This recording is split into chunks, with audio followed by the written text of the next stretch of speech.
Vai dar errado não, viu? Ô, vai fundo. Olá, bem-vindos ao Descendo Machado. Não se esqueçam de se inscrever no canal, deixar um like no vídeo, ajudar a compartilhar o conteúdo. Vou falar um pouco hoje sobre rejeição. Né? Rejeição, né? Assim, ninguém gosta de ser rejeitado, de ser colocado em segundo lugar, de ser colocado para escanteio, né? E algumas vezes nós podemos controlar, né, os fatores que levam a uma rejeição. Outras vezes não, né? Então, por que desse tema, né? Como é que a gente vai, como é que eu quero falar aqui? Eu quero falar sobre o cenário, né, do que vem aí pela frente, as disputas políticas e as decisões estratégicas numa eleição. Né? Nós tivemos aqui algumas pesquisas indicando a possibilidade de vitória do atual presidente, né, para desespero da nação que entende o que isso pode significar, né, a continuidade de uma série de barbaridades que estamos vendo.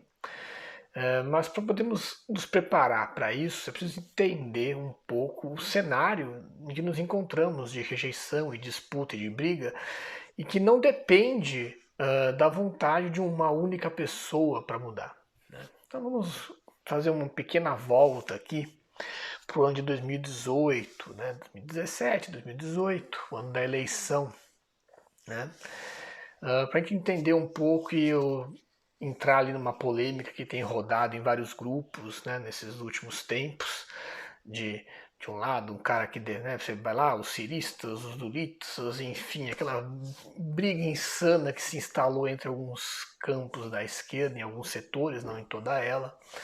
Né, mas o que eu quero apresentar aqui são alguns números, né? E não são, veja, não são pesquisas de opinião. Eu vou trabalhar aqui com o resultado eleitoral.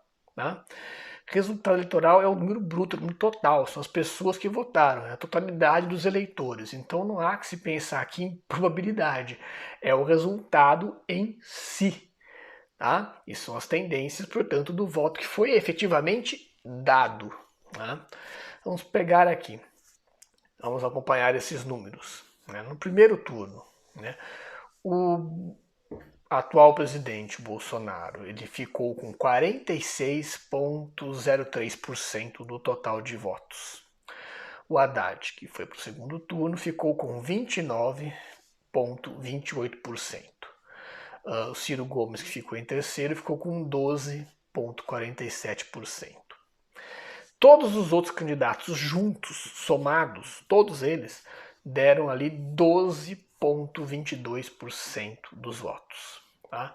Brancos, nulos e abstenções somaram 29,12% dos votos. Tá? Não teve mais branco, nulo e abstenção do que todos os outros candidatos juntos somados, né? E o número de brancos, nulos e abstenções foi praticamente igual à votação do Haddad, por exemplo, foi muito próximo. Então foi um número muito alto de brancos, nulos e abstenções. Então esse é o resultado eleitoral. Se a gente quiser olhar com mais especificidade, todos os outros candidatos de esquerda, né, do campo da esquerda, juntos, todos eles juntos deram 1,66% dos votos somente. Tá? Então tivemos o segundo turno. No segundo turno, né, o Bolsonaro subiu para 55,13% dos votos. Então ele subiu 9,13%, né? Ganhou 9,3% dos votos.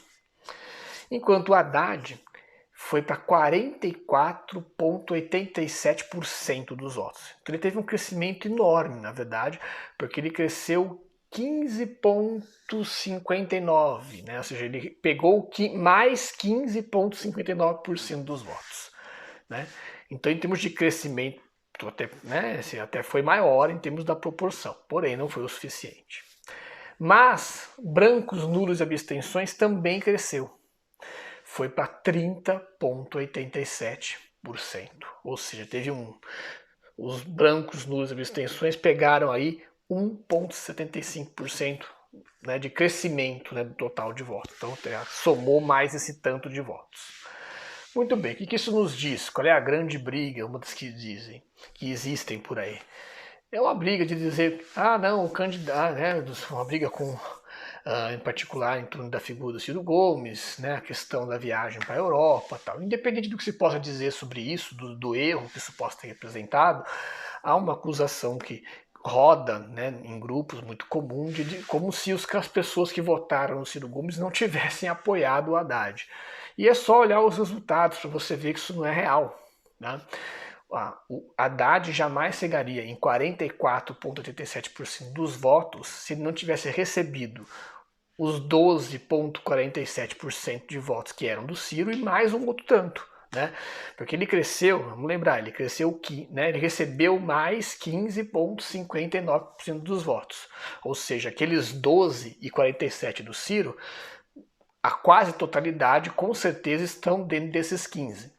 Se a gente quiser subtrair 12, né, os 12 dos 15, nós vamos ter aí uma sobra aí de 3,2% de votos, ou seja, ele cresceu pegando votos do Ciro, pegando os votos da esquerda, esse 1,66, mas ele também ganhou mais um tanto de voto aí, uns 1, tanto de votos aí, que veio de vários outros lugares, provavelmente, né? Com mais probabilidade de outros candidatos, até mesmo, né, de gente que votou em candidatos da direita. Uma pequena, veja, pequena porcentagem foi. Né? Por isso que ele cresceu tanto. É a questão de olhar o número, né? É a questão de vontade, né? De enxergar assim. É a conta, é só olhar. Tá?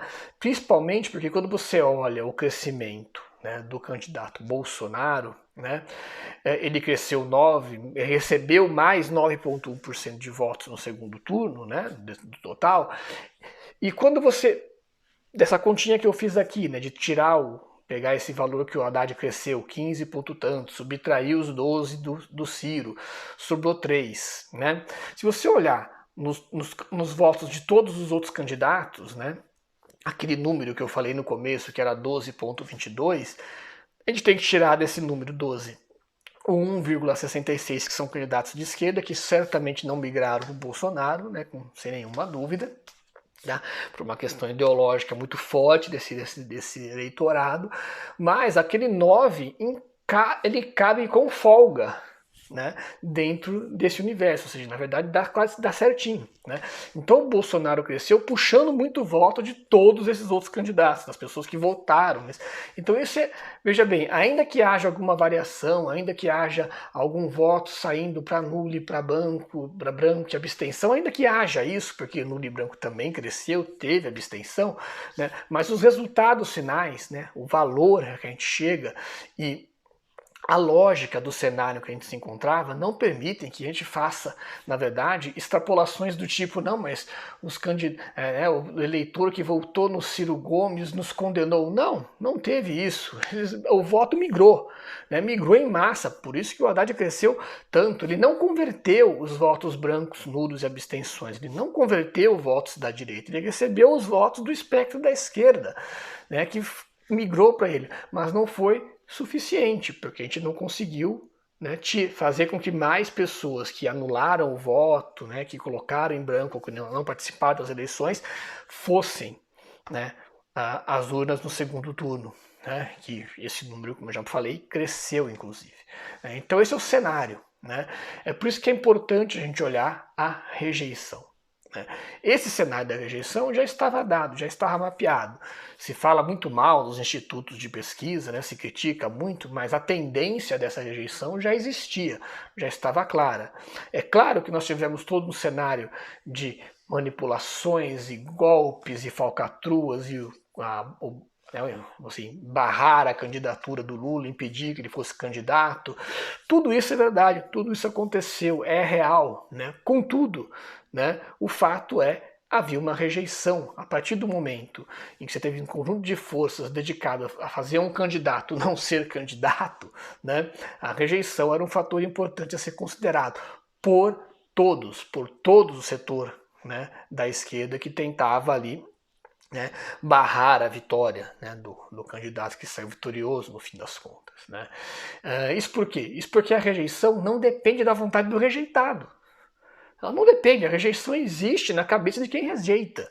Os motivos para aquilo, da rejeição, estão lá na cabeça do indivíduo que está rejeitando. Então não importa a vontade, não importa o histórico da coisa para esse indivíduo. Né? Por mais que a gente saiba que existe todo um histórico, todo um conjunto de fatores que levam ao aparecimento crescente dessa rejeição. Contudo, ela é um dado, ela é um elemento. Né? E se você não mapeia e não entende isso, você traça a estratégia errada e o resultado, bom, o resultado é o cenário pior sempre possível, porque a rejeição é um elemento, não é só a adesão. A rejeição é muito importante em cenários eleitorais porque ela indica aquilo que a pessoa evita ao máximo. Né, indica o que ela está disposta a aceitar para não ter aquilo. E isso é um grande problema, é algo que precisa ser observado por todos os setores mais progressistas, né, da sociedade. Nós temos que lembrar que o governo Bolsonaro, ele, nas suas incoerências, nas suas idas e vindas, ele vai surfando na seguinte coisa.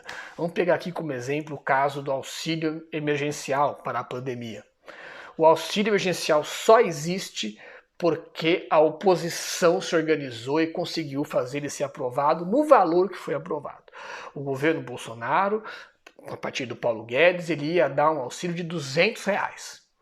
A oposição se organizou, eles queriam 1.200, né? Não, tem que ser 1.200, no fim das contas saíram R$600. Né? Vitória da oposição. Contudo, veja, né, o que o Bolsonaro fez. De um lado, ele capitalizou com as pessoas que o apoiam, com o setor ideológico e financeiro que o apoia, ao dizer que vai defender aqueles interesses desses grupos e, portanto, ele não fez tributação de grandes fortunas, não fez nada disso e anunciou um auxílio emergencial mequetrefe, né, muito baixo. Então ele fez esse anúncio, ele fez isso. Na hora que o auxílio acabou aprovado da maneira que a oposição conseguiu se articular para aprovar, o que faz o Bolsonaro? Apresenta o auxílio como uma vitória do seu governo, como uma medida que ele apoia. É assim que ele apresenta isso para o seu gado, para as pessoas que o apoiam. Ele não apresenta isso como uma derrota. É a mesma coisa o caso do Fundeb, do Fundo de Educação. Ele estava o tempo inteiro atacando e dizendo que ia pegar esse dinheiro todo para fazer outra coisa. Ele foi derrotado e o Fundeb foi aprovado a partir, de novo, de uma articulação forte da oposição ao seu governo. Mas na hora de ele apresentar a questão do Fundeb, ele apresenta como vitória do governo. Ele apresenta, não, lá está aqui o dinheiro de educação que vocês queriam. Né? Então ele faz isso o tempo inteiro na maior desenvoltura. Né? E vai, com isso, né, estimulando rejeição à esquerda e vai cultivando ali a lealdade, né, dessas pessoas, desse grupo de pessoas que o apoiam de maneira bastante cega até hoje, até o presente momento. Né? Pessoas para as quais, se você for fazer uma explicação enorme de tudo que está acontecendo, a pessoa não vai, né, ter nem paciência de ouvir frequentemente, né, toda a análise, né, de conjuntura que é necessária para entender aonde nós acabamos, né, onde nós nos encontramos. Então é um momento de extrema responsabilidade de todos que são lideranças dos setores progressistas, da esquerda em particular. Né? É preciso esfriar ânimos e espíritos para a gente poder se articular e criar e desenvolver de novo e devolver aqui, né, o país ao seu trilho, ao seu rumo de desenvolvimento, né, e porque o que vem pela frente, o cenário, né, que nós temos de futuro, com tudo que está sendo feito já e o que ainda vai ser feito, se esse atual, né, governo continuar, é catastrófico, é triste. Tá? Bom, espero que eu tenha conseguido esclarecer esses pontos todos, né? Eu sei que foi um vídeo cheio de números e dados, né? Mas agradeço por quem viu até o final. Né? Não esqueçam de deixar uma curtida, compartilhar o conteúdo. Né? Até uma próxima.